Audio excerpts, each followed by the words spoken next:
किंवा वेगवेगळ्या जिल्ह्यांमध्ये आम्ही मेळावे घेत आहोत. चंद्रपूर जिल्ह्यामध्ये भव्य दिव्य असा आमचा RPIचा मेळावा झाला.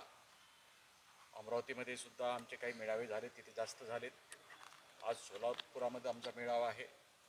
3 मार्चला कोल्हापुरात मेळावा आहे. ठिकठिकाणी जाऊन कार्यकर्त्यांचं मनोगत आम्ही वाढवत आहोत. येणाऱ्या लोकसभेमध्ये आम्ही सोबळावरती उभे राहणार आहोत. आमची ताकद दाखवणार आहोत. आम्ही कोणाकडे भीक मागणार नाही. आमची ताकद दाखवून येणाऱ्या विधानसभेमध्ये आम्ही तडजोड करू. तेव्हा वेगवेगळ्या जिल्ह्यामध्ये जाऊन कोण सक्षम उमेदवार आहेत, कोण जास्तीत जास्त मतं घेऊ शकतील याची चाचपणी करणार आहोत. आजच आम्ही आमचे उमेदवार ठरवणार होतो, परंतु आमचे जिल्हा महाराष्ट्राचे अध्यक्ष आदरणीय सुबोधजी वाघमारे यांच्या विनंतीनुसार, रामरावजी दाभाडे राष्ट्रीय खजिनदार यांच्या विनंतीनुसार आम्ही ते पुढे ढकललेली आहे. आम्ही चाचपणी करून किती जागा आम्हाला लढवता येईल स्वबळावरती हे आम्ही लवकरच ठरवू.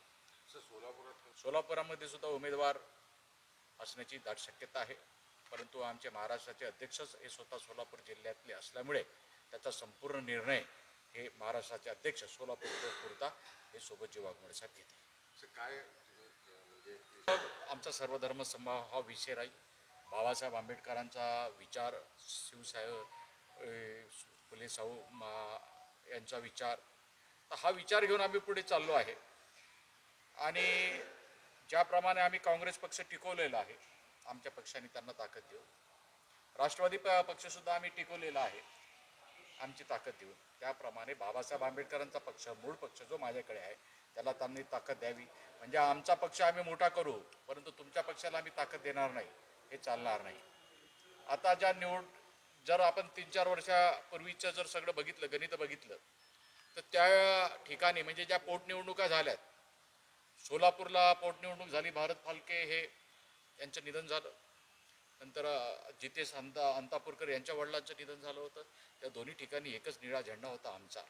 त्याच्यानंतर 1 वर्षापूर्वी कसबा आणि पिंपरी तिथे सुद्धा एकच निळा झेंडा होता. आणि या 4 निवडणुकापैकी 2 निवडणुका जिंकलो, म्हणजे आमची आघाडी जिंकली. आणि एकच निवडणूक म्हणजे जे उरलेल्या 2 पैकी 1 निवडणूक तर आम्ही केवढे 1000 ही सोलापूरची, तुम्हालाही माहिती आहे, तुम्ही सोलापूरचे, भारत फालके 1000 पडली. आमची ताकद आम्हाला दाखवली. पण जेव्हा आम्हाला ताकद देण्याची वेळ येते तेव्हा कुठेतरी आमचा मित्रपक्ष आम्हाला दूर ठेवतो. म्हणूनच त्यांना जागा दाखवण्यासाठी आमची खरी ताकद काय आहे ही आम्ही एक लोकसभेमध्ये दाखवून देऊ. प्रकाश आंबेडकरांचे वंशज त्यांनी इंडिया आघाडी कसं आणि आज आमच्याकडे मूळ पक्ष आहेत. बाबासाहेब आंबेडकरांचे नातू बाळासाहेब आंबेडकर हे आमच्यासाठी अतिशय आदरणीय आहेत, परंतु अजूनही त्यांची आपली भूमिका स्पष्ट केलेली नाही आहे. आज आघाडीमध्ये ते राहतात आणि आघाडीच्या नेत्यांसमोरच, इंडियाच्या आघाडीच्या नेत्यांसमोरच त्या आघाडीवरती टीका करतात. नेमकं त्यांचं काय मनात आहे हे मला अद्याप समजलं नाही.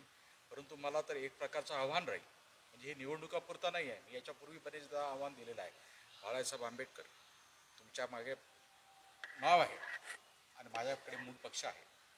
तुम्ही मूळ पक्षाचे अध्यक्ष व्हा.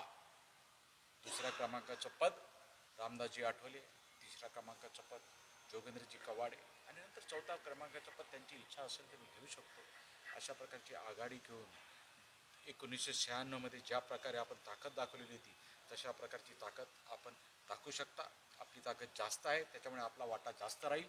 राहिला प्रश्न डॉक्टर राजेंद्र गवईला तुम्ही विचारणार की आठवले साहेब तुमचं म्हणणं ऐकतील काय, तुमचा हा जो फॉर्म्युला ऐकतील काय, कवाडे साहेब ऐकतील काय, त्याची संपूर्ण जबाबदारी हा डॉक्टर राजेंद्र गवई या सोलापूरमध्ये आपल्यासमोर निर्धार करतो. ती संपूर्ण जबाबदारी मी घेतोय.